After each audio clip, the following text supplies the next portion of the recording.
Good evening, everyone. We are going to discuss what is meant by food security. What is meant by food security? Food security అంటే availability, accessibility, affordability of the food grains all people at all times. అంటే ఏ టైంలో అయినా available ఉండాలి, వాళ్ళకి accessible కొనగలిగే, accessible అంటే రీచ్గా అయి ఉండాలి, ఎఫోర్డబిలిటీ కొనగలిగే కెపాసిటీ ఉండాలి.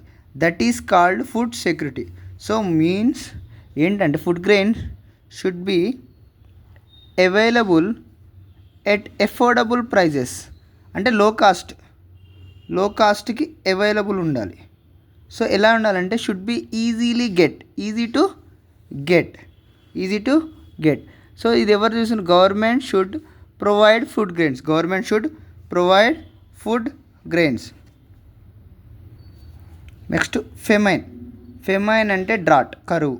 అంటే వార్ వల్ల, floods, lack of rainfall for many years spreads poverty. అంటే వార్ వల్ల, ఫ్లడ్స్ వరదల వల్ల, ల్యాక్ ఆఫ్ రెయిన్ఫాల్ లేకపోవడం వల్ల పావర్టీ మీన్స్ పేదరికం అనేది పెరిగిపోతుంది.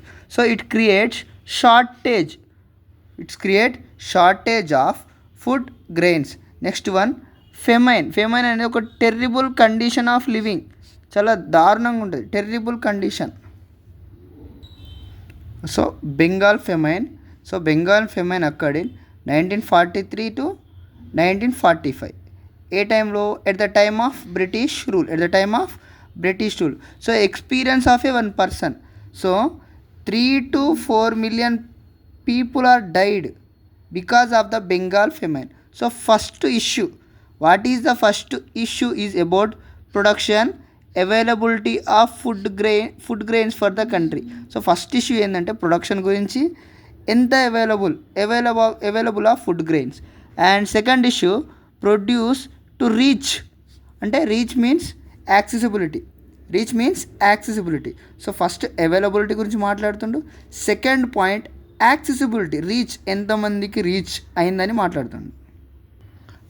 Third issue related to schemes, methods, working ఎఫిషియెంట్గా వర్క్ చేస్తున్నాయా లేదా. So are the schemes and methods are working efficiently అని చెప్పి ఒక పర్సన్ ఎక్స్పీరియన్స్ ఉంది, one person experience. So increasing of food grains production. So producing sufficient amount of the food grains is important for the food security. అంటే sufficient amount of food grain production చేసినా అది food సెక్యూరిటీకి చాలా important. So కొన్ని years నుంచి last few years there is no change, ఎలాంటి change లేదు. Culturable area అంటే పండే పంటలో ఎలాంటి డిఫరెన్స్ లేదు. సో ఎగ్జాంపుల్, ఒక 2 years ఆఫ్ ల్యాండ్ నుంచి మోర్ ప్రొడక్షన్ కావాలి, 4 different మెథడ్స్ ఉన్నాయి. ఏమేమి ప్రొడక్షన్ ఇంక్రీజ్ కావాలంటే, how to increase the production, to increase the crop production, some of the different methods are there here given below. So expand irrigation system. So monsoon, there is no availability of the monsoon, so we're done with the irrigation system. అంటే మనకు rainfall availability లేకపోతే irrigation సిస్టమ్తో వేసుకోవచ్చు. Next dry land should be developed, dry land farming should be. So dry land ఉన్నప్పుడు irrigation ఫెసిలిటీతో చేసుకోవచ్చు.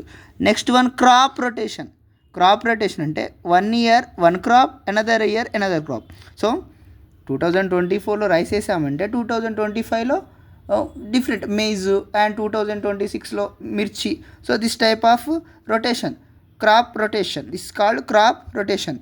Irrigation, dry land, crop rotation. So crop production, to increase the crop productions farmers ఎలాంటి methods use చేస్తున్నారు. So chemical intensive unscientific మేనర్లో use చేస్తారు natural రిసోర్సెస్ని, సాయిల్ని and natural రిసోర్సెస్ని chemicals intensive and scientific manners. So fertilisers, pesticides, insecticides. So this type of unscientific మేనర్తో కంటిన్యూస్గా soil ఏమవుతుంది, go down అవుతుంది. ఎగ్జాంపుల్ NPK, నైట్రోజన్, పొటాషియం, ఎన్పికేస్ అనేది ఈల్డ్ బాగా వస్తుంది, క్రాప్ అనేది బాగా వస్తుంది, ప్రొడక్షన్ అవుతుంది. But nutrients reduction, so here nutrient reduction, so chemical fertiliser వల్ల soil leaching, so continuous soil leaching, degradation అనేది ఎక్కువైపోతున్నాయి. ఓకే, డిగ్రేడేషన్ అనేది ఎక్కువైపోతున్నాయి. సో అన్సైంటిఫిక్ మేనర్లో అంటే లిమిట్ లేకుండా కంటిన్యూ యూజ్ చేయడం వల్ల సాయిల్ అనేది ఏమవుతుంది, లీచింగ్ అండ్ డిగ్రేడ్కి వెళ్ళిపోతున్నాయి.